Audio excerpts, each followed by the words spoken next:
Hello my listeners, कैसे हैं आप सब। उम्मीद करती हूँ अच्छे होंगे। मैं लेकर आ चुकी हूँ आप लोगों के लिए soul bride of double mafia का नया एपिसोड। तो चलिए शुरू करते हैं। इस वक्त मिस्टर एडी तो निकल चुके थे। वैष्णवी का मरहम पट्टी करके उसे अपने बेड पर सुला करके स्टडी रूम में, और अपने जख्म को देख करके उन्हें जरा भी तरस नहीं आती थी खुद पर। वो तुरंत ही जाते हैं स्टडी रूम के बाथरूम के पास और जाकर के बहुत बुरी तरह से वॉश किए थे अपने हाथ को, बहुत ही बेरुखी से। और जो हल्का फुल्का कांटा उनके हाथों में चुभा था उसे भी आराम से ऐसे निकाले थे जैसे कि उन्हें दर्द तो अब महसूस ही ना होता हो, या शायद दर्द में ही उन्हें मजा आता हो। खून तो बहुत बुरी तरह से बह रहा था, लेकिन फाइनली जैसे उन्होंने अपने हाथ को वाइप किया था, अब खून भी थोड़ी देर बाद रुक ही जाता है। जैसे वो बाथरूम से बाहर आए थे कोर्ट से, उस फोटो को अपने हाथ में निकाल करके जैसे ही अभी पकड़े थे, उनकी आंखें फिर से नम होने लगी थी, लेकिन साथ ही उनके चेहरे पर हल्की सी गिल्ट थी, और जैसे वो अपनी भाभी से माफी मांगने की कोशिश कर रहे हों। I'm sorry, मुझे पता है कि आप मुझ पर हंस रही होंगी, लेकिन मैंने इंटेंशनली नहीं किया जो भी किया। अब क्या करता, उसके पैर में चुभा हुआ था नाइफ, तो मैंने तो बस जाकर निकाला है उसे। और अगर मैं ऐसे छोड़ देता तो खून ज़्यादा बह जाता, और फिर मैं उसे टॉर्चर करना चाहता हूँ। मैं नहीं चाहता हूँ कि किसी और वजह से उसकी बॉडी से सारा खून खत्म हो जाए और फिर मर वर जाए वो लड़की। ऐसा लग रहा था जैसे कि उनकी भाभी माँ उनके आंखों में बुरी तरह से झांकने की कोशिश कर रही हैं, और एडीजी अपनी नजरों को छुपाने की कि आखिर वो लड़की जो कि उनकी दुश्मन की बेटी है, उस पर इतनी तरस क्यों आ रही है उन्हें। लेकिन नहीं, वो फिर से कठोर बनते हुए कहते हैं, उस लड़की को तो मैं ऐसी ऐसी बुरी जिंदगी दूंगा ना। उसने उसने गलती कर दी रघुवंशी परिवार में पैदा होने की। उसके बाप ने आपको बहुत दर्द दिया है। उसके खानदान को दर्द देना तो मेरी फितरत में है। हर पल हर दिन रिग्रेट होना चाहिए उसे कि वो उस बाप की बेटी है जिसने इतना घटिया काम किया है।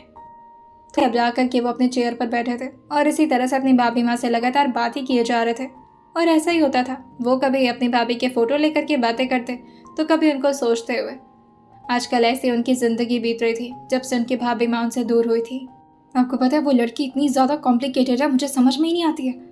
And such A surprising thing कि वो मुझसे डरती ही नहीं है। मैं उसे इतना डांटता हूँ, इतना बोलता हूँ, हाँ थप्पड़ नहीं मारा मैंने उसे, लेकिन वो मुझसे डरती क्यों नहीं है। उसकी आंखों के सामने उसके बाप का कत्ल करूँगा, तब जाकर उसके अंदर खौफ आएगा। मुझे बिल्कुल अच्छा नहीं लगता वो मुझसे इस तरह से बातें करती है, तो कुछ भी बोल देती है, कभी आलसी बोल देती है, कभी अकड़ू, कभी सड़ू, और पता नहीं क्या क्या। एक तो इतनी बच्ची सी है, वेडिंग नाइट का मतलब नहीं पता उसे। I mean, इतनी छोटी सी बात सबको बताते फिरती है उसके पेटू में बाबू है। पता नहीं कहाँ से आया बाबू। उसे मारना तो इतना आसान है ना कि उसे पता भी नहीं चलेगा और उसकी मौत हो जाएगी। इतनी तो बेवकूफ है वो। पापा की परी, और वो भी ऐसे बाप की जो बाप से ज्यादा तो जल्लाद है। और एक बात तो मेरी समझ में नहीं आ रही है, मुझे तो लगा था कि वाकई वो अपने पापा की एंजल टाइप्स होगी, लेकिन उसका कमरा देखकर ऐसा लगा नहीं मुझे।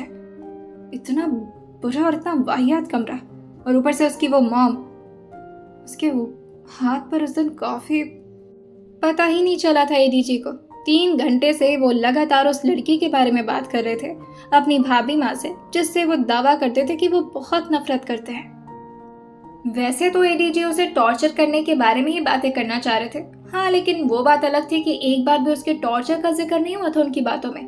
3 घंटे के कॉन्वर्सेशन में हर बार उसके ऊपर या तो उन्हें तरस आ रही थी, या तो फिर उनकी बातें, या तो फिर वैष्णवी जी की बातें उन्हें फनी लग रही थी, या तो कभी वो बेवकूफ लग रही थी, या तो फिर थोड़ी क्यूट भी लग रही थी। लेकिन ऐसा कुछ उन्होंने इंटेंशनली नहीं बोला था, वो तो बस उनके मुंह से गलती से स्लिप हो जा रहा था। तभी उनके फोन पर जब कॉल आता है तब जाकर उन्हें अंदाजा हुआ था कि कितनी रात हो गई है, और वो लगातार उस लड़की के बारे में अपनी भाभी माँ से बात किए जा रहे हैं। उन्हें तो इस बात की खुशी होनी चाहिए कि नीतीश अब बुरी हालत में जा चुका है। अब कैसे कैसे उसके पुर्जे कटेंगे इस बारे में तो बात ही नहीं की। क्या वैष्णवी उनकी प्रायोरिटी बनने लगी है, उनके रिवेंज से भी ज्यादा। दूसरी तरफ से इस वक्त राज था, जो कि इतनी रात में फोन किया था, तो ऑब्वियसली कुछ तो मैटर होगा। फोन जैसे ही अभी मिस्टर एडी ने कान पर लगाया था, दूसरी तरफ से राज थोड़ा परेशान होते हुए कहता है, सर 35 लड़कियों का गायब होना, this is not easy sir. ये जरूर कोई बहुत बड़ा स्कैंडल चल रहा है। अब एडी अपने काम पे लग चुके थे। फोटो को वो फाइनली अब अपने ड्रॉर में डालते हैं और फिर राज को स्ट्रिक्टली ऑर्डर देते हुए कहते हैं, तुम मुझे आकर मिलो राइट नाउ। थोड़ी देर में अब रांश एडीजी के सामने बैठा हुआ था, अपने हाथ में बहुत सारे फाइल्स लिए हुए, उन सारी लड़कियों की डिटेल्स। लेकिन चीजें कुछ समझ में नहीं आ रही थी। इसी तरह से बातें करते करते अब सुबह के 6:30 बज चुके थे। तभी धीरे से बाहर से कोई खटखटाने की आवाज देता है। कोई कोई है क्या अंदर? दरवाजा खोलिए। एडी जो रांश को इशारा कर दिए थे कि बाहर जाकर के चेक करे कि आखिर कौन आया है। जैसे ही दरवाजा रांश ने खोला था, यहाँ पर तो वैष्णवी जी थी, जो कि अपने हाथ में ट्रे लेकर आई थी और धीरे धीरे लंगड़ाते हुए अंदर की तरफ आते हुए कहती है, ये आपकी करेले जैसी कड़वी कॉफी, और यह आपके लिए। किसी मेड ने शायद बताया था कि यहाँ पर रांश भी आए हुए हैं, और वहीं यहाँ पर वैष्णवी जो कि इस हालत में जिसमें वो ठीक से चल भी नहीं पा रही थी, नंगे पांव इस तरह से उनके लिए एक कॉफी और रांश के लिए चाय लेकर आई थी। वो फिर से यहाँ से मटकते मटकते अभी जा पाती, तभी मिस्टर एडी उसको रोकते हुए कहते हैं, इधर आओ तुम। पीछे मुड़ते हुए वैष्णवी थोड़ा सा कांप गई थी कि आखिर उसने कोई गलती कर दी क्या। तभी वह धीरे से अपने चेहरे को नीचे करते हुए कहती है, वो जो खून का धब्बा लगा था ना बेडशीट पर, मैं उसे साफ कर दूंगी, आप प्लीज उसके लिए मुझे डांटिएगा मत। क्या? रांश ये सुनकर के एकदम से अपने चेहरे को दूसरी तरफ ही मोड़ लिया था, और उसको मन तो कर रहा था कि अभी वो ब्लश कर जाए और या फिर थोड़ी सी स्माइल ही कर दे, लेकिन उसे बहुत मुश्किल से अपने आप को कंट्रोल करना था, जिससे बस उसने अपनी मुट्ठी को कस के बांध लिया था। एडीजी के लिए थोड़ा सा अनकंफर्टेबल बात हो गई थी। अभी वो आगे कुछ बोल पाते इस लड़की को, तब तक वैष्णवी यहाँ से जल्दी जल्दी फिर से लंगड़ाते हुए यहाँ से बाहर निकल चुकी थी और दरवाजे को भी बंद कर देती है। तभी रांच आकर के फाइनली उनके सामने बैठते हुए कहते हैं, सर हम टॉपिक पर। लेकिन तभी एडी जो काफी गुस्से में कहते हैं, ये लड़की मेरी आंखों को चुभ रही है रांच। हम क्या बात कर रहे थे? डिस्ट्रैक्शन कहीं की। क्या क्या क्या बोल रहे थे तुम? सर वो एजेंसी जो भी इस पर काम कर रहा है सर, ये बहुत ही स्ट्रॉन्ग स्कैंडल है, और जो भी इसमें शामिल है ना सर, हमें सबको मारना पड़ेगा। ये सुनते एडी जो अपने चेयर पर लीन होते हुए कहते हैं, मारने वाला काम नहीं कर सकते यहाँ पर, क्योंकि अगर ये 100-200 लोगों की बात होती तो फिर भी मैं 200 लोगों की लाशें बिछाने में कतराता तो नहीं, लेकिन फिलहाल के लिए बात कुछ ज़्यादा ही सीरियस है। 10 दिन में 35 लड़कियां गायब हुई हैं और FIR सिर्फ 3-4 लड़कियों का हो रहा है। No, this is something mysterious, और ये हम समझ नहीं पा रहे। रांच, किसी को भेजना पड़ेगा।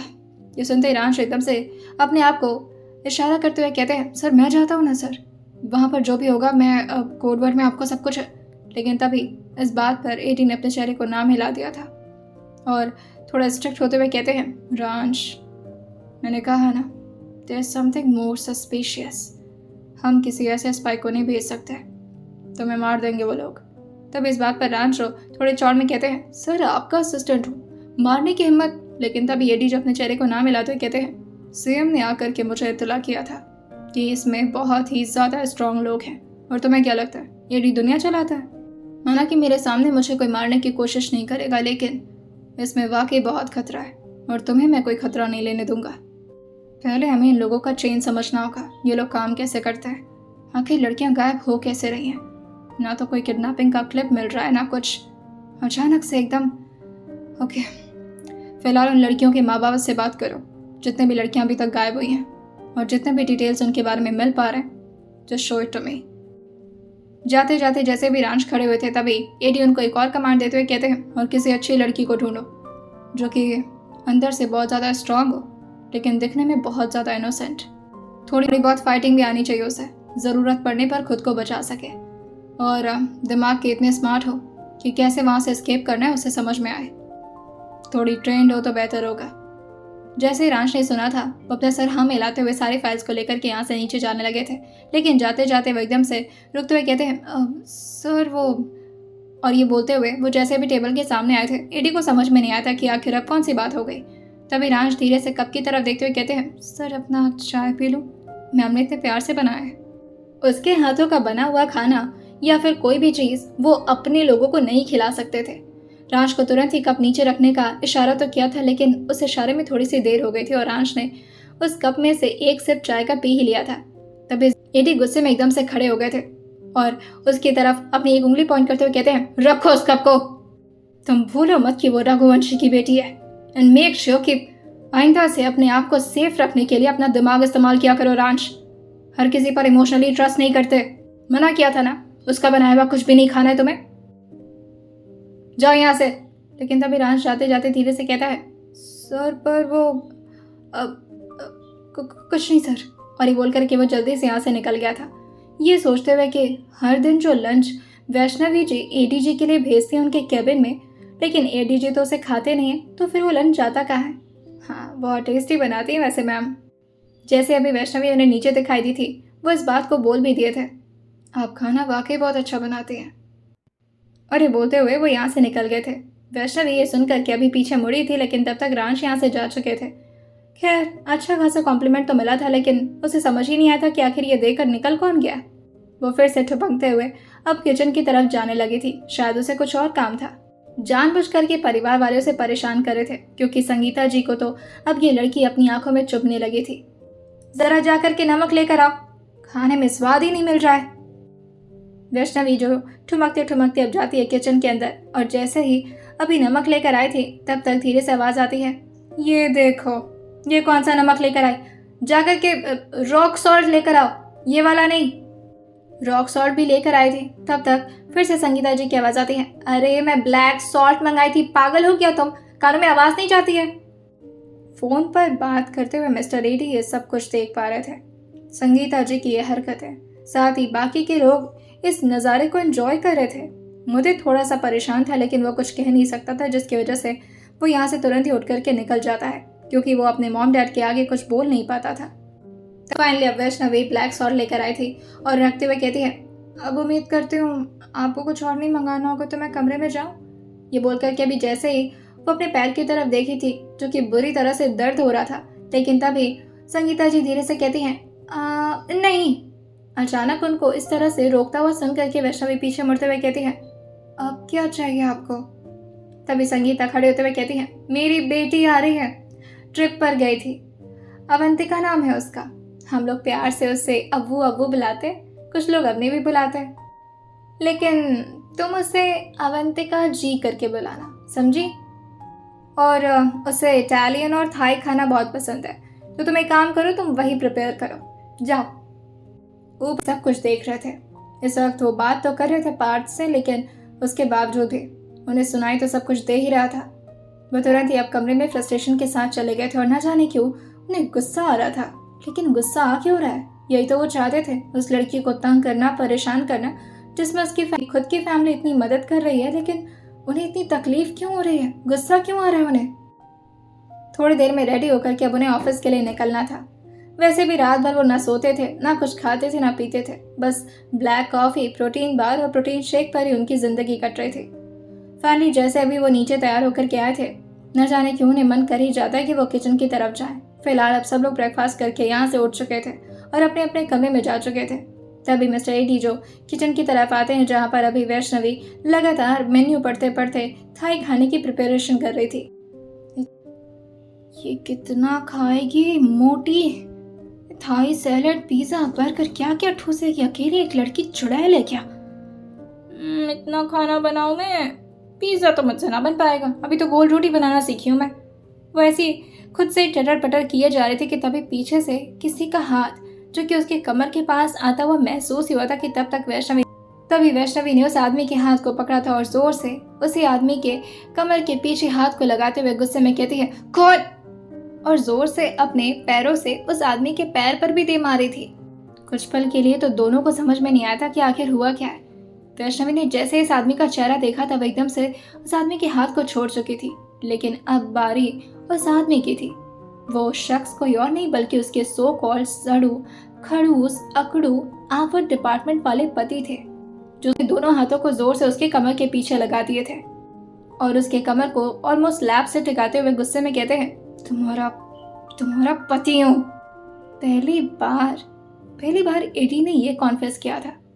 लगभग 1 महीने तो हो ही गए थे उनके शादी को, लेकिन 1 महीने के अंदर एडी जी ने यह कॉन्फेस कर दिया। फिलहाल उनकी आंखों में सिर्फ गुस्सा था, कोई रोमांस या कोई प्यार नहीं था, और वो गुस्से में उस लड़की की आंखों में घूरे जा रहे थे, जिससे वैष्णवी की आंखों से एकदम से आंसू निकलने लगे थे। और वो मुंह बनाते हुए कहती है, सॉरी, मुझे लगा कि कोई और है, सॉरी ना। तब ये सुनकर केरी गुस्से में कहते हैं, कोई और तुम्हें क्यों इस तरह से हाथ लगाएगा? क्योंकि मैं बहुत सुंदर हूँ और सारे आदमी मुझे देख करके पिघल जाते हैं। मुझे लगा कि इसी वजह से कोई और होगा, सॉरी ना। आज छोड़िए, दर्द हो रहा है। दर्द हो रहा है? और मेरे हाथ को जो मोड़ रही थी वो? और तुम तो पतली सी हो, इतनी ताकत कहाँ से आई? आप जानते नहीं है, गुस्से में मुझे बहुत ज़्यादा गुस्सा आ जाता है और गुस्से में मैं किसी का सर भी फोड़ सकती हूँ। मुझे कमज़ोर मत समझिएगा, कुंफू आता है मुझे, कुंफू। तभी एरी उसके चेहरे की तरफ और ज़्यादा झुकते हुए पूछते हैं, अच्छा और क्या क्या आता है तुम्हें? मुझे कुंफू आता है, थोड़ा कराटे भी आता है, बॉक्सिंग भी कर लेती हूँ। अगर किसी की नाक तोड़नी हो ना तो अपने हाथ से तोड़ सकती हूँ मैं। ऐसे मुक्का बनाऊंगी और दे मारूंगी नाक पर। और अगर कोई लड़का बदतमीजी करे तो उसके सॉरी। और फिर वो अपने ही दांतों तले अपनी जीभ को दबाते हुए जल्दी से अपनी आंखों को बंद करते हुए अपने चेहरे को नीचे झुका ली थी कि आखिर वो ये क्या बोलने जा रही थी। और फिर वो धीरे से कहती है, सॉरी, वो मेरे मुंह से निकल। लेकिन इस वक्त मिस्टर एडी के चेहरे का गुस्सा पूरी तरह से अब गायब हो चुका था और वो अभी भी उसके हाथों को यूं ही पकड़े हुए उसे स्लैब पर टिकाए हुए लगातार उसके चेहरे की तरफ देख करके हल्का हल्का स्माइल कर रहे थे। हाँ, उनके चेहरे पर अब स्माइल आने लगी थी क्योंकि ये लड़की उनके लिए किसी किताब की तरह हो चुकी थी। जितना उसे समझने की कोशिश करो उतना ही ज़्यादा कॉम्प्लिकेटेड।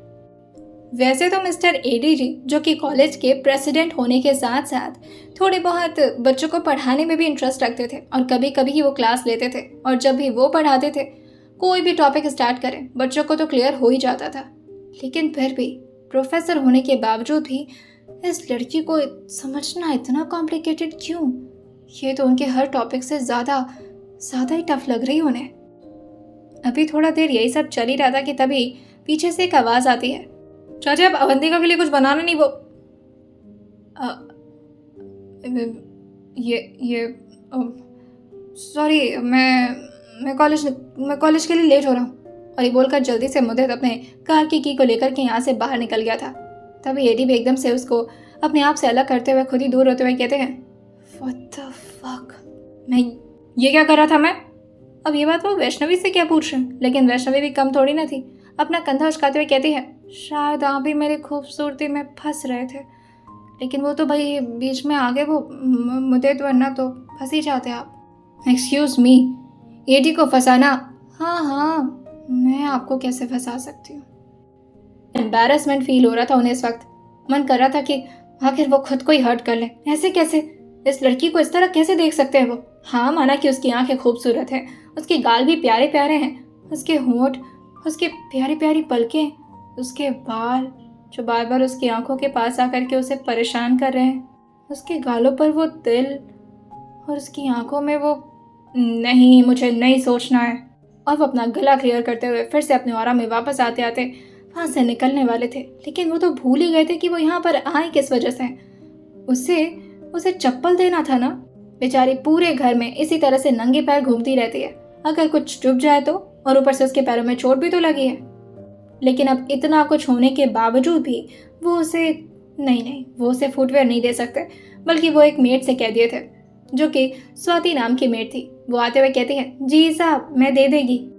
किचन में काम करते हुए वैष्णवी अभी कंफ्यूज थी कि उसे करना क्या है, काम करना है या नहीं। वहीं अभी मधु की दूसरे प्रोफेसर से बात कर रहा था और तभी धीरे से हंसते हुए कहता है, तुम देख लो, कैमरा का वो क्लिप मुझे मिल जाना चाहिए, किसी को ब्लैकमेल करने का मन। लेकिन ये बोलते बोलते जैसे अभी उसने कार के विंडो की तरफ देखा था, पीछे से एडी आ रहे थे, जिसे वो तुरंत ही फ़ोन बढ़ा करके फ़ोन काटते हुए कहता है, अच्छा मैं मिलता हूँ कॉलेज में, ठीक है, बाय, मैं रखता हूँ। और हाँ, वो क्लिप देख लेना। तो जैसे ही फ़ोन रखा गया था तभी मिस्टर एडी पीछे से आते हुए कहते हैं, सुनो, जी चाचू, जा करके उसे बोल दो कि वो कुछ बनाएगी नहीं, और जो भी खाना होगा अवंतिका को उसे बोल देना रेस्टोरेंट में जाके खा लेगी। ये घर है, कोई ढाबा नहीं है। जी मैं बोल दूँगा। वो एक्चुअली उसने खुद मना कर दिया, वो भी घर का खाना पसंद कहाँ करती है। और कोई काम और कुछ? लेकिन जैसे ही अभी वो इतना क्वेश्चन किया था, एडी उसकी तरफ घूरते हुए कहते हैं, और जो भी कुछ देखा है भूल जाना उसे। हाँ, ओके, मैंने तो कुछ देखा ही नहीं, मैं तो भूल गया था। वैसे अब आप लोग का पर्सनल टाइम है, बट वो थोड़ा किचन थोड़ा मतलब पब्लिक एरिया, मतलब सब लोग आते जाते हैं, तो कोई बात नहीं, मुझे कुछ याद नहीं है वैसे। एडी जो अपने गॉगल्स को लगाते हुए जैसे अभी उसे घूरे थे, वो तुरंत ही गाड़ी में अंदर बैठ चुका था और जल्दी से यहाँ से रवाना हो जाता है। अब गाड़ी में बैठे हुए मिस्टर एडी, जो कि लगातार अपने आप को बिजी रखने की कोशिश कर रहे थे, क्योंकि जैसे ही उनका दिमाग खाली हो रहा था उनके दिमाग में वही लड़की गूंजना शुरू कर दी थी। लेकिन उन्हें तो उस लड़की से नफरत करना है, ना सोचे वो उस लड़की के बारे में। लेकिन फिर भी अचानक ही उनके चेहरे पर एक हल्की हल्की स्मर्क आना शुरू हो गई थी, जब उन्हें याद आता है कि किस तरह से वैष्णवी ने उनके हाथ को मोड़ दिया। वो बित्ती भर की लड़की लगभग 6 फुट के आदमी को इतनी आसानी से पता था। थोड़ी ही देर में अब ऑफिस भी आ चुका था। अंदर आते ही आज वो अपनी पूरी टीम को बैठाए हुए थे। वैसे तो ये कहने के लिए बहुत बड़ा ऑफिस था और वहाँ पर ऑफिशियली वर्क होता था, लेकिन उसके साथ ही एक सीक्रेट टीम थी यहाँ पर, जिसमें देश में हो रहे कुछ सीक्रेट स्कैंडल को बुरी तरह से अपने कब्जे में लेने का काम गवर्नमेंट ऐसे लोगों से ही करवाती थी, जो एक्चुअल में पावरफुल भी हो और उसके साथ ही बहुत ही ज़्यादा सीक्रेटली इस मिशन को हैंडल भी कर पाए। लेकिन ये सिर्फ कहने के लिए गवर्नमेंट का काम था, क्योंकि काम तो सारा मिस्टर एडी ही करते थे और उनके हाथ में पूरी अथॉरिटी थी। लड़कियों के गायब होने की तादाद तो बढ़ती ही जा रही थी और इस बारे में शहर में अब तक किसी को खबर तक नहीं है। कोई मीडिया इस बारे में दिखाने को तैयार ही नहीं है, क्योंकि उसमें सारे पॉलिटिक्स भी बुरी तरह से अपने आप को शामिल कर चुके हैं। और जब पॉलिटिक्स होते हैं तो फिर मीडिया का तो काम ही है उनके तलवे चाटना। सब लोग यहाँ पर बहुत ही ज़्यादा सीरियसली बैठे हुए थे। तभी रांच एक फाइल को आगे बढ़ाते हुए कहता है, सर कुछ और भी डिटेल्स मिली है और स्पाई बनने के लिए। तब इशिता जो अपने आप को खड़ा करते हुए कहती है, व्हाट इफ मैं जाऊँ एज अ स्पाई वहाँ पर, क्योंकि मैं चीज़ों को अच्छी तरह से समझती भी हूँ, ट्रेन भी हूँ, और अगर किसी ने मुझे कुछ भी करने की कोशिश की तो खुद को बचा सकती हूँ। वेदांत तो इस बात के लिए बहुत ही ज़्यादा गुस्सा कर रहे थे कि आखिर उनकी बीवी ऐसे कैसे जा सकती है। उनके लिए तो उनकी बीवी प्यारी सी बच्ची जैसी है ना। वेदांत इस बारे में अभी कुछ बोल पाते तभी एडी जो तुरंत ही उसको हाथ दिखा करके बैठने का इशारा कर दिए थे और अपने चेहरे को ना मिलाते हुए कहते हैं, नहीं, मुझे वाकई कोई बहुत ही ज़्यादा स्ट्रॉन्ग लड़की चाहिए, लेकिन उसके साथ ही उसके चेहरे पर उसकी मासूमियत झलके। तुम्हें तो कोई देख कर ही बता सकता है कि तुम बिजनेस टाइकून हो। मुझे बोल्डनेस नहीं चाहिए, मुझे इनोसेंस चाहिए। हमारी टीम में कोई और नहीं है रांच? तभी रांच अगल बगल देखते हुए कहते हैं, सर इतनी परफेक्ट अट्रैक्टिव आपने जैसी लड़की बताई टीम में नहीं मिलेगी सर, और अगर कोई लड़की है भी तो सर उस पर हम ट्रस्ट नहीं कर सकते। एडी को कुछ समझ में नहीं आ रहा था कि आखिर वो क्या करें, कैसे कैसे कंप्लीट होगा उनका ये मिशन, और जल्द से जल्द उन लड़कियों को वापस लाना ज़रूरी है। अगर एक बार वो लड़कियाँ एक्सपोर्ट हो गई तो फिर दूसरे देश में आखिर वो कैसे जाकर के उन लड़कियों को बचा पाएंगे, और फिर कहाँ कहाँ वो लड़कियाँ जाएंगी, सबका डिटेल निकालना बहुत ज़्यादा कॉम्प्लिकेटेड हो जाएगा। ये काम जल्द से जल्द होना था। शांति से कैबिन में बैठे हुए अभी वो इसी बारे में सोचे जा रहे थे। तभी एक आदमी जो धीरे से अंदर की तरफ आते हुए कहता है, सर आपका लंच आ गया। पार्थ के कैबिन में ले जा करके दे दो, मुझे पता है क्या करना है इस खाने का। पार्थ के कैबिन में आते आते वो खाना अब बुरी तरह से दो लोग जिस पर झपट्टा मारना शुरू कर दिए थे, एक तरफ रांच और दूसरी तरफ पार्थ। हर दिन खाना उन्हीं दोनों के पेट में जाता था। वो बात अलग थी कि इस बारे में एटी जी को जरा भी नॉलेज नहीं था, लेकिन तभी एटी के दिमाग में एक लड़की आई थी जिसके चेहरे पर वाकई ही उस लेवल की इनोसेंस तो है, और उसके साथ ही उसकी हरकतें। अगर वो उसे थोड़ी बहुत ट्रेनिंग दे दें तो नहीं, उस पर तो मैं भरोसा भी नहीं कर सकता। लेकिन व्हाट इफ अगर उस लड़की को इस बारे में कुछ पता ही ना। इस बारे में उन्हें डिस्कस तो करना था, लेकिन उनकी अब लगातार मीटिंग्स थी, जिसकी वजह से उन्हें टाइम नहीं मिल पाता रांच से इस बारे में बात करने का। वहीं दूसरी तरफ इस वक्त इशिता जो कि वेदांत से बात करने को भी तैयार नहीं थी। लंच टाइम में भी वो दोनों एक साथ नहीं बैठे थे। वेदांत बार बार उसके आगे पीछे लगता, लेकिन इशिता तुरंत ही वहां से खड़े होकर के दूसरी तरफ निकल जाती। तभी वेदांत झटके से उसके कलाई को पकड़ते हुए कहते हैं, आई नो, पता नहीं किस बात से तुम नाराज हो, लेकिन मुझे दिख रहा है तुम्हारे चेहरे पर गुस्सा। आखिर गुस्सा क्यों, बता तो सकते। लेकिन तब इशिता अपना हाथ छुड़ाते हुए कहते हैं, कुछ नजर आता है तुम्हें? मैंने तुमसे पहले भी कहा है मुझसे शादी करके अपनी जिंदगी बर्बाद मत करो वेदांत। मुझे पता है कि तुम्हारी क्या फैंटेसीज हैं, मगर मैं उसे पूरा नहीं कर सकती। मेरी जिंदगी नॉर्मल नहीं है, तुम क्यों नहीं समझते हो? रात में जो भी सरप्राइज करने की कोशिश की वो सब डरा रही थी मुझे। कैसे समझाऊं तुम्हें वेदा? तुम चाहे कितनी भी कोशिश कर लो तो मुझे ठीक नहीं कर सकते, और तुम मेरे बारे में कुछ भी नहीं जानते। हाथ जोड़ रही हूँ तुमसे, प्लीज दूर रहा करो मुझसे, और जल्द से जल्द डिवोर्स पेपर पर साइन कर दो, इससे पहले कि मुझे गुस्सा आए और मैं तुम्हारे साथ कुछ गलत कर दूं। वेदांत का गुस्सा कंट्रोल नहीं हो पाता और वो काफी तेज आवाज में कॉरिडोर में चिल्लाते हुए कहते हैं, इशिट! लेकिन अभी उन्होंने इतना ही बोला था कि तभी पीछे से कोई दरवाजा खोलते हुए बाहर की तरफ निकलते हुए हल्का सा बस खांसे थे। जैसे ही ये आवाज वेदांत को सुनाई दी थी, वो फिर से अपनी आंखों को बंद कर लिए थे और अपने चेहरे को दूसरी तरफ जैसे भी घुमाए थे। यहाँ एडीजी बुरी तरह से वेदांत को घूरे जा रहे थे। इशिता तो कुछ नहीं सुनी थी, वो तो निकल गई थी अब दूसरी तरफ, लेकिन यहाँ वेदांत फंस गए थे। तभी एडी उनके हाथ को पकड़ते हुए अपने केबिन की तरफ ऑलमोस्ट खींचते हुए लेकर आते हुए कहते हैं, ये क्या टोन थी वेदांत? ना, हम बचपन से जानते हैं उस लड़की को, फिर भी तुम्हें ये बात पता नहीं है कि वो कितना कुछ सफर करके अब जाकर के थोड़ी बहुत हिम्मती बन पाई है। अगर इस तरह से उससे बात करोगे तो डर जाएगी वो। डरती तो नहीं है, उसे तो पता भी नहीं है कि वाइफ का मतलब क्या होता है। अरे एक वाइफ आपकी भी तो है, अगर वैसी क्यों नहीं बन सकती इशिता?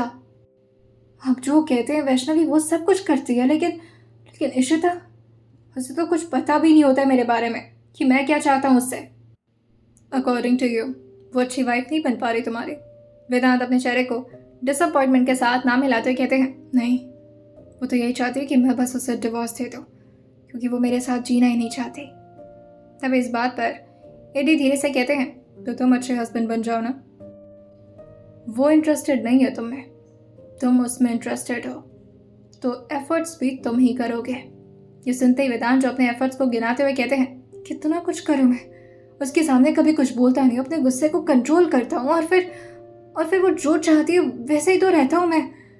उसके सामने क्यूट बनना पड़ता है मुझे, जो कि मैं शायद उतना हूँ भी नहीं, लेकिन मुझे अपने आसपास भी नहीं भटकने देती है। उसके करीब आता हूँ तो गुस्सा करती है। कल रात में इतना प्यार से सब कुछ डेकोरेट करके उसके, हाँ, मुझे समझ में नहीं आ रहा भी मुझे क्या करना चाहिए। अगर मुझे गुस्सा आया तो मैं, लेकिन तभी एडी जो अपने एक उंगली उसकी तरफ पॉइंट करते हुए कहते हैं, अगर अपना गुस्सा कंट्रोल नहीं कर सके ना तुम, तो I am damn sure Ishita को तो मैं तुमसे खुद अलग करवाऊंगा। बच्ची जैसी है वो, अगर उसे कुछ भी हुआ ना तुम्हारी वजह से वेदांत, I'll kill you। जैसे अभी एडी यहाँ से जाने वाले थे तभी वेदांत की भी फ्रस्ट्रेशन थी, जो कि वो थोड़ी तेज आवाज में निकालते हुए कहते हैं, तो क्या करूं मैं? मुझे आप ही बताइए मैं क्या करूं? एडी पीछे मुड़ते हुए कहते हैं, प्यार करो। प्यार तो मैं करता ही हूँ उससे, लेकिन हस्बैंड वाइफ के बीच में ये कॉन्टेक्ट भी तो होना जरूरी है। आगे तुम क्यों नहीं समझ रहे हो? पहले उसे वाइफ बनने का मौका दो, हस्बैंड बनो उसके। वो तो कोशिश कर रही है ना, चाहती तो पहले दिन ही डिवोर्स ले लेती तुमसे, लेकिन नहीं ली। और तुम्हें क्या लगता है, अगर वो तुमसे दूर नहीं हुई है तो इसमें तुम्हारी मर्जी है? तुम फॉरगेट दैट कि वो मेरी बहन है। जिस दिन वो बोलेगी तुमसे तो मैं उसे खुद अलग कर दूंगा, लेकिन उसने ऐसा कभी कुछ बोला ही नहीं, क्योंकि वो तुमसे प्यार करे ना करे लेकिन तुम्हारे प्यार की इज्जत करती है।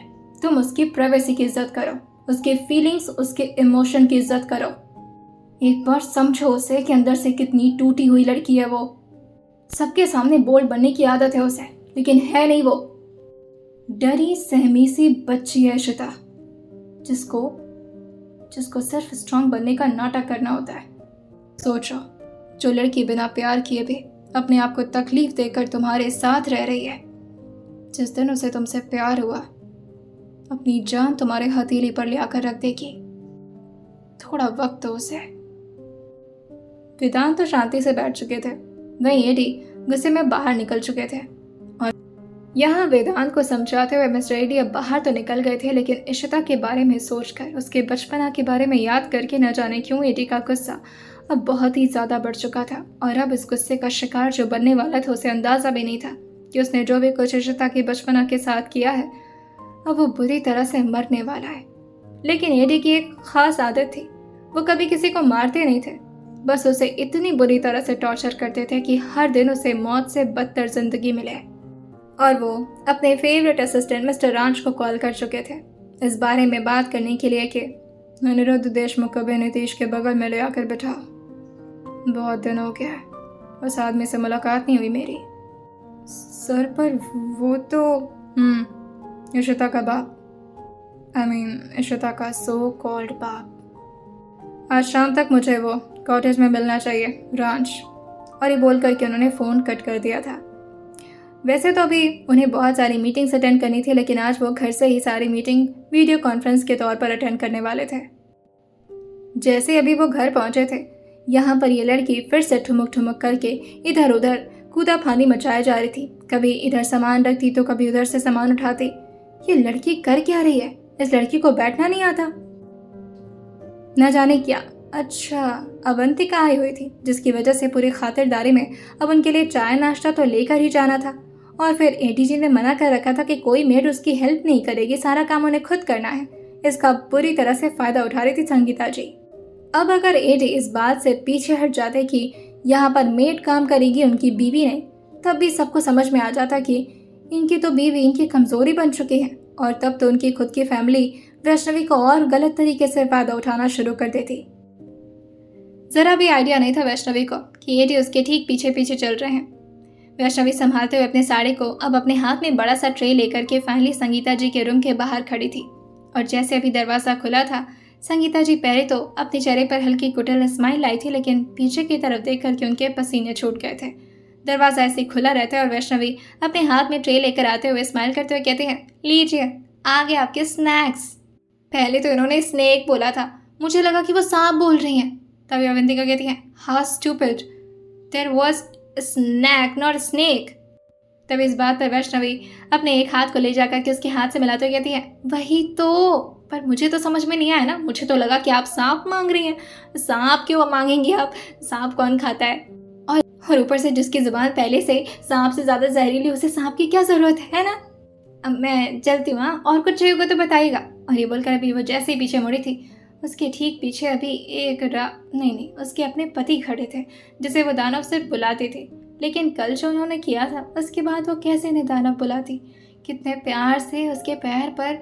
तभी एडी जिस तरह से उसे घूर रहे थे, तो एकदम से अपने सारे दिमाग की बातों को एक साइड में फेंकते हुए कहती है, वैष्णवी फोकस, गुस्सा कर रहे, डरो। और फिर वो अपने चेहरे को नीचे झुकाते हुए वहां से जाने वाली होती है, लेकिन तब तक उसका हाथ पकड़ते हुए मिस्टर एडी उसे वहीं पर रोक लिए थे। और सामने की तरफ देखते हुए यहाँ जिस तरह से वो घूर रहे थे, अवंतिका तो तुरंत ही डर के खड़ी हो गई थी। और वहीं बाकी के लोग भी। यहाँ अवंतिका से मिलने के लिए अद्विति भी आई हुई थी, और उसके साथ ही उसकी माँ भी। संगीता जी के साथ उन लोगों की गॉसिपिंग चल रही थी। अब किसी की इतनी भी हिम्मत नहीं थी कि कोई ये पूछ पाए कि आखिर एडीजी सबको घूर क्यों रहे हैं और क्या गलती हुई है सबसे। और ऊपर से उनका हाथ भी वैष्णवी के हाथों पर था। तभी वो अपना गुस्सा इस लड़की यानी कि वैष्णवी पर उतारते हुए कहते हैं, सुनो तुम एक बार में बात कही हुई समझ में नहीं आती। ये कौन सी बात कर रहे हैं और कौन सी बात मुझे समझ में नहीं आई है? मैं तो स्मार्ट हूँ, सब कुछ तो समझ जाती हूँ, सारा काम भी कर रही हूँ, अब क्या चाहिए इनको? भूल गई तुम? कुछ कहा था ना मैंने कल रात में जो हुआ था। ओह, कल रात में वो खून, वो धब्बा जो बेडशीट पर लगा था। और वो जल्दी से घबराते हुए कहती है, मैंने तो वो धब्बा मिटा भी दिया, अब खून का धब्बा नजर नहीं आएगा आपको बेडशीट पर, पक्का। और मुझे क्या पता था कि वो लग जाएगा, मैंने तो पूरी कोशिश की थी कि ना। क्या? खून का धब्बा बेडशीट पर?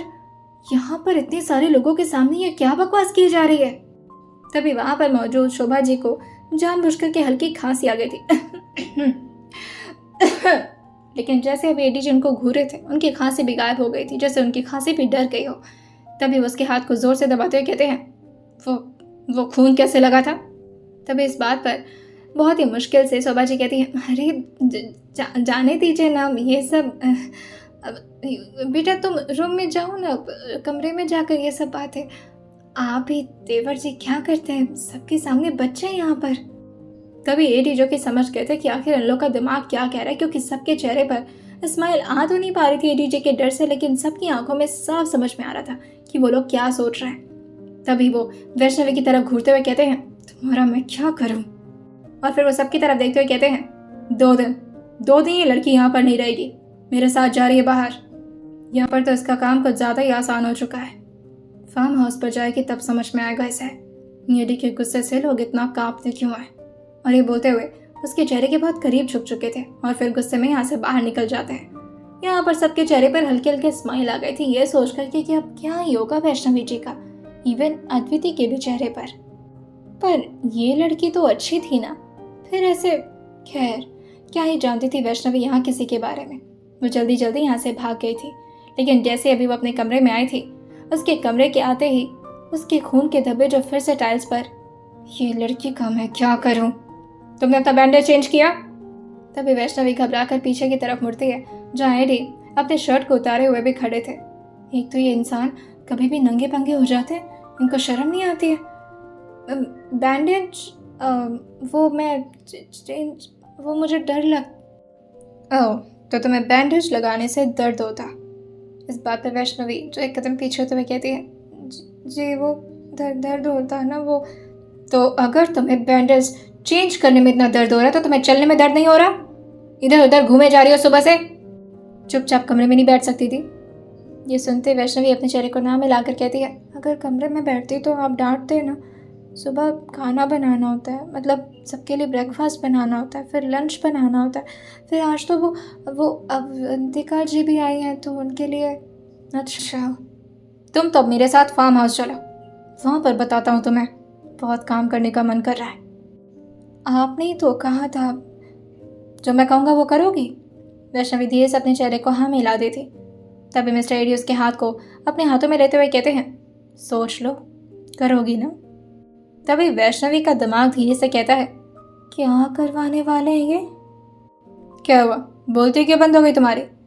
वैष्णवी धीरे से अपने चेहरे को ना मिलाते हुए कहती है, नहीं वो मैं करूँगी अगर मुझसे हो पाएगा तो। अगर नहीं हो पाएगा तब भी करवाऊँगा मैं। चलो आज तुम। हाँ वो तो है ही, अपनी मर्जी से ही तो सब कुछ करवाते हैं ये। कौन सी अब तक वैष्णवी की कोई बात माने थे जो अब मानेंगे? अभी वो जैसे ही नीचे की तरफ थोड़ा देर बैठ पाती तभी उसकी तरफ घूरते हुए मिस्टर एडी देखते हुए कहते हैं, कहाँ बैठ रही हो? जल्दी से वैष्णवी खड़े होते हुए कहती है, सॉरी बैठना नहीं है क्या? वहाँ क्यों बैठ रही हो तुम? नीचे एक बार बैठ जाओगी फिर उठने में दिक्कत होगी, यहाँ बैठो। वो उसे काउच पर बैठने का इशारा कर दिए थे, लेकिन काउच पर तो आकर के वो खुद ही बैठे हुए थे। वो उसे अपने बगल में बैठने का इशारा, इनकी नीयत कुछ ठीक नहीं लग रही। वो जाकर के काउच के एकदम से कोने वाली जगह पर बैठी हुई थी ताकि मैक्स टू मैक्स डिस्टेंस रहे मिस्टर एडी और वैष्णवी के बीच में। लेकिन अब ये डिस्टेंस ज़्यादा देर तक शायद मिस्टर एडी रखना नहीं चाहते थे। वो उसकी तरफ घूरे थे, लेकिन फिर भी वो शांति से दूर ही बैठी हुई थी और चुपचाप इधर उधर देखे जा रही थी और रह रह करके अपने बगल बैठे इस आदमी की तरफ भी कि आखिर इस आदमी की नज़र किधर है। तभी वो लैपटॉप को एक साइड में रखते हैं और फिर खुद ही उसकी तरफ थोड़ा क्लोज आते हुए कहते हैं, पैर दिखाओ अपना। नहीं, क्यों? पैर क्यों दिखाऊं? क्योंकि मैं कह रहा हूँ, पैर दिखाओ। और फिर वो खुद ही उसके पैरों को अपने हाथ में लेकर के उठा चुके थे और काउच पर धीरे से रखते हुए उसके बैंडेज को जैसे जैसे खोल रहे थे, वैष्णवी की आंखें एकदम से बंद होते जा रही थी और उसके पैर पर वो धीरे से अपने हाथ को सहलाते हुए कहते हैं, दर्द हो रहा है अभी? नहीं, दर्द नहीं हो रहा है। ये सुनते ही उसकी आवाज़ ऐसी थी और ऊपर से बोल रहे कि दर्द नहीं हो रहा है। तभी ये अपने चेहरे को फ्रस्ट्रेशन में लाते हुए कहते हैं, अगर दर्द नहीं हो रहा तो ये क्या कर रही हो? वो मुझे गुदगुदी लग रही है। मुझे दिक्कत होती है जब गुदगुदी लगती है, तो प्लीज़ छोड़ दिए। उसके ऊपर के जख्म जो कि क्रीम लगाने की वजह से बिल्कुल अब ठीक हो चुके थे। अगर ये लड़की थोड़ा भी जोर ना देती उसके पैरों पर तो शायद अपने पैरों पर तो शायद वो ज़्यादा ही अच्छे हो जाते। लेकिन उसके दोबारा से जख्म पर मरहम लगाते हुए उन्होंने बैंडेज चेंज कर दिया था और फिर उसको शांति से अब काउच पर ऐसे लेटे रहने का इशारा कर दिए थे और वार्निंग देते हुए कहते हैं, जब तक मैं कुछ काम करके लौटू ना, हिलना भी मत यहाँ से, यहीं पर पड़े रहोगी। तब ये सुनकर धीरे से कहती है वैष्णवी, अगर कोई आ गया और मुझे बुलाने लगा काम करने के लिए तो क्या बोलूँगी? इस बात पर एडी जो उसकी तरफ मुड़ते हुए कहते हैं, जो बात एक बार मैं कह देता हूँ उसके खिलाफ यहाँ पर कोई कुछ कह नहीं सकता, बोल देना कि मैंने मना किया है। और ये बोलकर वो अब तैयार होकर के यहाँ से निकल गए थे। शाम के वक्त लौटने के बाद लगभग 8:30 हो चुके थे और वैष्णवी जैसे अभी पीछे की तरफ मुड़ी थी, ये शख्स अंदर की तरफ तो आ रहे थे लेकिन उनके हाथों में अभी खून के धब्बे, उनके शर्ट पर खून के। ये करके क्या आते हैं? तभी वो जैसे अभी बाथरूम के अंदर गए थे शावर लेने के लिए, वैष्णवी को कल का वो नज़ारा याद आया था जब उनके हाथों में जैसे वैष्णवी ने खून देखा तब एकदम से डर के अपने चेहरे को दूसरी तरफ घुमा रही थी। कल वैष्णवी को उनके हाथों में खून देखकर यही लगा था कि ये पक्का फिर से किसी को हर्ट करके आए हैं। उसे अंदाजा भी नहीं हुआ था कि मिस्टर ईडी को चोट लगी है। जैसे आज वो बाहर निकले थे 15 मिनट बाद शावर लेकर के, वैष्णवी जो कि चुपचाप उसी तरह से लेटी हुई थी, उसने अपना पोजीशन तक नहीं बदला था। उसको इस तरह से चुपचाप लेटा देख करके एडी जो उसे घूरते हुए कहते हैं, तैयार हो जाओ, निकल रहे हैं फार्म हाउस के लिए। पर खाना तो नहीं बनाया मैंने, ऐसे कैसे? मुझे उससे मतलब नहीं है, मैंने बस कह दिया सो कह दिया, तैयार हो तुम। और ये बोल कर कि अब वो जिया के कमरे की तरफ चले गए थे, जो कि अभी आराम से पढ़ाई कर रही थी और साथ ही पढ़ाई करते करते थोड़ी बहुत मस्ती भी। और उसकी मस्ती, उसकी स्केचिंग, उसकी पेंटिंग ही हुआ करती थी। तभी पीछे से जैसे अभी एडी जी गए थे, वो घबरा करके उठकर शांति से बैठते हैं और जल्दी से अपने स्केच को छुपाते हुए अब अपने नोटबुक को अपने हाथों में लेकर के पढ़ना शुरू कर दी थी। लेकिन एडी ने सब कुछ देख लिया था। वो पीछे से जा कर के उसके सर पर धीरे से भी अपना हाथ रखते, लेकिन तब तक उसके बालों को खींचते हुए कहते हैं, क्या हो रहा था? चाचू पढ़ रही थी, वो एग्ज़ाम की तैयारी कर रही थी, सॉरी। तभी पीछे से उसके चाचू जो उसको खड़ा करते हुए उसको एक गाल पर हल्का पिंच देते हुए कहते हैं, बेटा एग्ज़ाम है वर्षों से, अगर अच्छे मार्क्स नहीं आए ना तो तुम जानती हो तुम्हारा क्या हश्र करूँगा मैं। तभी वो उसके चेहरे को देखते हुए कहते हैं, उस टाइम के लिए फार्म हाउस जा रहे हैं, मैं और तुम्हारी सो कॉल चाची, तब तक के लिए तुम वेदांत के घर पर रुकोगी, उसको भेजूंगा ये बोल करके कि तुम्हारा फाइल पर साइन चाहिए, चुपचाप से आ जाना, कोई नाटक किया ना तो। नहीं, मैं क्यों नाटक करूँगी, मैं आ जाऊँगी। आते हुए एक और बार जिया की तरफ मुड़ते हुए उसके गाल पर धीरे से हाथ टैप करते हुए कहते हैं, कोई दिक्कत तो नहीं है? बहुत सारी दिक्कत थी उसको। जब उसके चाचू घर पर नहीं रहा करते थे तो बहुत बुरी तरह से उसे मारा जाता था यहाँ पर, लेकिन इस बारे में वो अपने चाचू को कुछ भी नहीं बताती थी, क्योंकि उसे पता था उसके चाचू ज़्यादा अगर कुछ कर भी दिए तो यही होगा कि जिया हमेशा हमेशा के लिए अपने चाचू से दूर हो जाएगी, जो कि वो बिल्कुल भी बर्दाश्त नहीं कर सकती थी। और वो अपने चेहरे पर हल्की हल्की स्माइल ज़बरदस्ती लाते हुए कहती है, नहीं चाचू कुछ नहीं हुआ है, मैं बिल्कुल ठीक हूँ।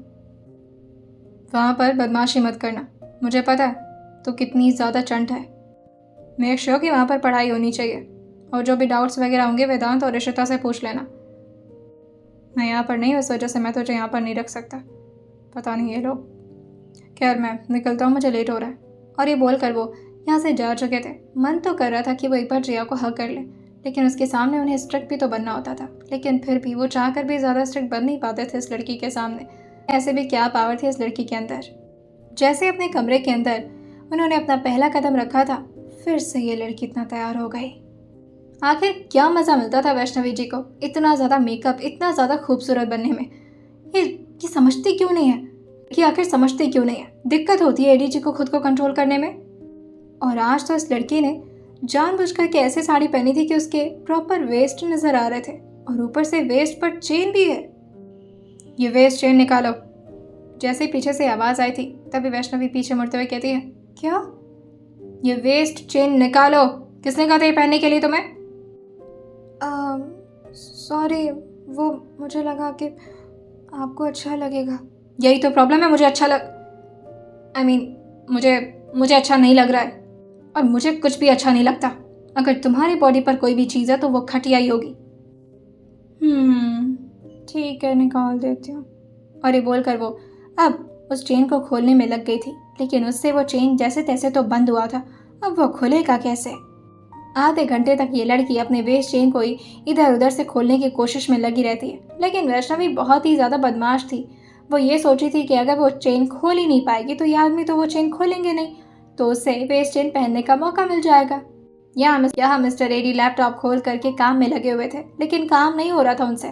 उनकी तो नज़र बार बार उस लड़की के वेस्ट पर जा रही थी जिस पर इतना सेडक्टिव चेन पहन रखा है इसने। वो ना चाहते हुए भी उस लड़की की कमर पर कम से कम 80 से 100 बार तो देख ही लिए होंगे। तभी वो जब देखते हैं कि इस लड़की से अभी भी चेन नहीं खुल रहा, वो खुद ही लैपटॉप को एक साइड में अब ऑलमोस्ट पटके थे और उसके सामने जाते हुए कहते हैं, इधर आओ, खुल कैसे नहीं रहा तुमसे? जाने दीजिए ना, अब नहीं खुल। अचानक ही उसकी सांसें एकदम से रुक गई थी क्योंकि एडीजी के हाथ अब उसके कमर पर थे। और फिर अब उन्हें खड़े होकर के तो उस लड़की का कमर दिखता नहीं, जिसकी वजह से वो अपने घुटनों पर आ चुके थे। उसकी कमर के सामने अपने चेहरे को ले आते हुए फाइनली पहले तो उसके वेस्ट चेन के उस पार्ट को अपने सामने लेकर आए थे जहां पर वो हुक लगा हुआ था। और फिर हुक को खोलते खोलते न जाने एडीजी के हाथ कितने बार वैष्णवी के कमर पर गए होंगे। उसके सॉफ्ट सॉफ्ट मुलायम मुलायम सी त्वचा। वो तो गुस्से में उस चेन को निकालने में लगे हुए थे, लेकिन वहीं वैष्णवी के चेहरे पर तो अलग ही असर छा रहा था। उसे कभी गुदगुदी लगती तो कभी कुछ अजीब सा महसूस हो जाता, जिससे वो अपने चेहरे को इधर उधर घुमाए जा रही थी। फाइनली जैसे अभी वो चेन निकला था और उस चेन को रखने के लिए ड्रेसिंग टेबल की तरफ अभी एडीजी घूमे थे, लेकिन अभी वो घूम पाते तब तक उनकी नज़र पड़ती इस लड़की के चेहरे पर। अभी भी वो घुटनों पर ही बैठे हुए थे। खड़े होना तो वो शायद भूल ही गए थे, क्योंकि इस लड़की ने अपनी आंखों को बंद कर रखा था और साथ ही इतने ज़ोर से उसके चेहरे के एक्सप्रेशन भी साफ तरीके से दिखाई दे रहे थे कि आखिर ये लड़की के दिमाग में चल क्या रहा है। थोड़ा देर तो वो उस लड़की के चेहरे को फिर से देखने में गुम हो पाते, लेकिन तभी उन्हें सुबह कही हुई इस वैष्णवी की बात याद आ जाती है। आप मेरी खूबसूरती में शायद पिघल रहे थे। और फिर से वो पिघल ही रहे हैं। वो तुरंत ही गुस्से में खड़े होते हुए कहते हैं, क्या है, आँख खोलो। क्या हो गया क्या? हाँ हो गया। मुझे लग रहा है कि तुम ये निकालना ही नहीं चाहती थी, वरना ये तो बहुत ईजी था। नहीं, वो बात ऐसी है कि मुझे तो दिखाई नहीं दे रहा था ना, अब आपने तो देखकर निकाल लिया, मैं कैसे कमर तक झुक पाती। सॉरी। बस इतनी ही बात करनी थी वैष्णवी को। थोड़ा और बोल लेती तो थोड़ा देर और वैष्णवी को वो देख पाते उसके सामने खड़े रहकर। अब उसकी बात तो ख़त्म हो गई थी, जिसकी वजह से वो एक्सपेक्ट कर रही थी कि अब उसके साथ चलेंगे, लेकिन वो तो अभी भी ऐसे ही खड़े थे। वो तो अभी उनके चेहरे की तरफ अपने चेहरे को उठा करके देख करके बोलने भी वाली थी, दानव जी चलें या आप ऐसे ही मुझे घूरते जाएंगे? अरे मैं आपकी कोई खाना वाना नहीं हूँ, इतने इंटेंशनली मुझे क्या देख रहे हैं? और उसके मुँह से इतना तो निकल ही जाता है, अगर आप ऐसे ही देखते रहेंगे तो फिर हम फार्म हाउस कैसे चलेंगे? ये सुनते ही एडी एकदम से अपने चेहरे को दूसरी तरफ मोड़ करके गहरी सांस भरते हुए कहते हैं, ओह गॉड, इसे अपने साथ रखना मेरे लिए खतरा है। टॉर्चर तो वैसे वो इस लड़की को करने के लिए लाए थे, लेकिन ऐसा क्यों लग रहा है कि एडीजी तो खुद ही टॉर्चर हो रहे हैं इस लड़की से अपने आप को दूर रख करके। अब वो इस लड़की को और ज़्यादा बर्दाश्त नहीं कर सकते थे। आज फार्म हाउस जाते और अपने काम को ख़त्म करने के बाद कम से कम 2-3 दिन तक वो उसे अपने साथ रखते और फिर भेज देते उस लड़की को कहीं। यही बेहतर होगा उनके लिए और इस लड़की के लिए भी। थोड़ी देर में अब वो लोग पहुंचे थे फार्म हाउस पर, जहां बिल्कुल अंधेरा था। यह जगह तो बहुत डरावनी है। लेकिन तभी एडीजी की एक कमांड आती है, Alexa turn on the lights. और जैसे ही लाइट्स वहां पर ऑन होना शुरू हुई थी, ये तो वाकई बेहद खूबसूरत जगह थी। हर जगह इतने सारे प्लांटेशंस और बाहर भी इतने प्यारे प्यारे। वाह, ये जगह तो बिल्कुल किसी जन्नत की तरह है। उसे नेचुरली खूबसूरती बहुत पसंद थी, नेचर के प्यारे प्यारे प्लांट्स, प्यारे प्यारे फ्लावर्स। वहीं थोड़े दूर पर प्लांट्स के बीच में एक प्यारा सा छोटा सा जगह था जहाँ झूला लगा हुआ था, और वहाँ पर जाने के लिए कुछ पत्थरों का सहारा लेना पड़ता। लेकिन ये जगह कितनी ज़्यादा एस्थेटिक और कितनी प्यारी लग रही है। ऐसा लग रहा था जैसे कि वो वाकई जन्नत आ गई हो। अंदर की तरफ धीरे धीरे आगे बढ़ते जा रहे थे, तभी अचानक से सामने सीढ़ी थी और उसे तो नज़ारा देखना था, जिसकी वजह से उसका पैर धड़ाम से लड़ा था उसी सीढ़ी पर और वो गिरी थी नीचे की तरफ। एडी थोड़ा आगे बढ़ गए थे, लेकिन जैसे ही आवाज़ उन्हें सुनाई देती है उसके मुंह से महादेव वो जल्दी से पीछे की तरफ आते हुए कहते हैं, बिना एक दो चोट लगे तुम्हारा दिन नहीं गुजरता है क्या? छोटी बच्ची हो तुम? नहीं, वो मेरा ध्यान कहीं और। कहाँ था ध्यान? सॉरी, वो मैं देख रही थी अगल बगल, बहुत सुंदर जगह थी, ऐसी जगह मैंने कहीं देखी। शांत रहो, आवाज़ नहीं करना बिल्कुल भी। अरे इन्होंने तो पूछा था, अब वैसे भी एक्सप्लेन करना शुरू की थी तो इन्हें सुनना नहीं था। अजीब इंसान मिल गए थे उसे। फाइनली वो अंदर की तरफ आती है, जहाँ पर खाना पहले से प्रिपेयर करके यहाँ मेड रख करके जा चुकी थी, जो कि बस गर्म करके अब वैष्णवी और एडीजी को खाना था। वैष्णवी जैसे यहाँ पर डाइनिंग टेबल इतना खूबसूरत प्यारा सा देखी थी, बस स्माइल करते हुए कहती है, ये जगह तो वाकई बहुत सुंदर है, उस बड़े से महल से भी ज़्यादा अच्छी है। हाँ, यहाँ का जगह थोड़ा सा कम ज़रूर है, पर जगह बहुत प्यारी है। आज जितनी चोट लगानी है, जितना खाना खाना है और जैसे भी रहना है रह लो, कल से मेरे हिसाब से रहना पड़ेगा। ये सुनते वैष्णवी जो अपने मन में कहती है, जैसे अभी तक तो बड़ी चल रही थी मेरी। वैष्णवी रात के वक्त सो रही थी, लेकिन सोते सोते उससे अचानक उसकी नींद खुली थी, जिससे कुछ आवाज़ उसके कानों के पास पड़ रही थी। ये कमरा साउंड प्रूफ नहीं था, क्योंकि यहाँ पर कुछ आवाज़ें अगर आती जाती भी तो क्या ही फर्क पड़ता। वैसे बेडी जी यहाँ पर ज़्यादा रहा नहीं करते थे। तभी वैष्णवी को जिस तरह से दो लोगों की बातें करने की आवाज़ सुनाई दे रही थी, पर नहीं, यहाँ पर तो सिर्फ वो और उसके उस सड़ू से हस्बैंड आए थे ना, फिर और कौन आ सकता यहाँ पर। अब वो जल्दी से अपनी आंखों को पूरी तरह से तैनात करते हुए बाहर की तरफ निकल चुकी थी, और उसने जानबूझकर के चप्पल नहीं पहना था, कहीं ऐसा न हो कि कोई आवाज़ आ जाए। तभी वो धीरे धीरे करके उसी कमरे की तरफ आगे बढ़ते जा रही थी, लेकिन ये बातें कमरे में नहीं हो रही थी, बल्कि एक छोटे से लॉन्च एरिया में हो रही थी, जहाँ पर बहुत ही प्यारी प्यारी शराब की बोतलें रखी हुई थी। लेकिन वहाँ पर कोई शराब पी नहीं रहा था, बस शांति से मिस्टर एडी, जो कि अपने टैबलेट में देखते हुए कुछ तो बहुत ही ध्यान से नोटिस कर रहे थे, और वहीं सामने बैठे रांझ को ऑर्डर पे ऑर्डर दिए जा रहे थे। लेकिन रांझ तो थोड़ा परेशान हो गया था एडी जी की बातें को सुनकर, और वो थोड़ा घबराते हुए कहता है, पर सर मैम बहुत मासूम है, वो ये सब हैंडल नहीं कर पाएंगी। मुझे पता है कौन क्या हैंडल कर सकता है और क्या नहीं, और वैसे भी मैंने बोल दिया तो बात खत्म, मुझे कोई आर्ग्यूमेंट्स नहीं चाहिए इस पर। ये सुनते ही रांझ तो एक और बार वैष्णवी के लिए फेवर करते हुए कहता है, I am so sorry sir, पर मैम डर जाएंगी, उनके चेहरे पर साफ समझ में आ जाएगा कि। लेकिन इस बात पर मिस्टर एडी, जो कि अपने पैरों को आराम से स्ट्रेच करते हुए कहते हैं, रांझ तुम्हें क्या लगता है मैं अपने प्लान को ऐसे एग्जीक्यूट करूँगा? उसे कुछ पता ही नहीं होगा, उसे लगेगा कि वो सिर्फ जॉब करने जा रही है, वो भी मेरे कहने पर। लेकिन उस जॉब के बदले में हमें बहुत कुछ मिलने वाला है। खैर, इस बारे में अब और बातें नहीं, तुम जा सकते हो यहाँ से। तभी रांझ अपनी जगह से खड़े होते हुए कहता है, पर सर अगर उन्हें कुछ हो गया तो? जैसे ही रांझ ने घबराते हुए ये बोला था, वो तो बेचारा कंसर्न था, लेकिन तभी एडी गुस्से में खड़े होते हुए कहते हैं, ऐसे कैसे हो जाएगा, बीवी है वो मेरी, मजाल है जो कोई हाथ भी लगाए। हाँ हाँ हाँ सर, या सर, यूर राइट, आपकी वाइफ है, हम उन्हें कौन हाथ लगाएगा। और ये बोलते हुए रांझ यहाँ से निकल गया था। उसके चेहरे पर फिर से ब्लश आ गया था। वो तो इस बात से घबरा रहा था कि कहीं ऐसा तो नहीं कि एडी जी अपने बदले को लेने के लिए उस लड़की को इन सब में भेज रहे हैं।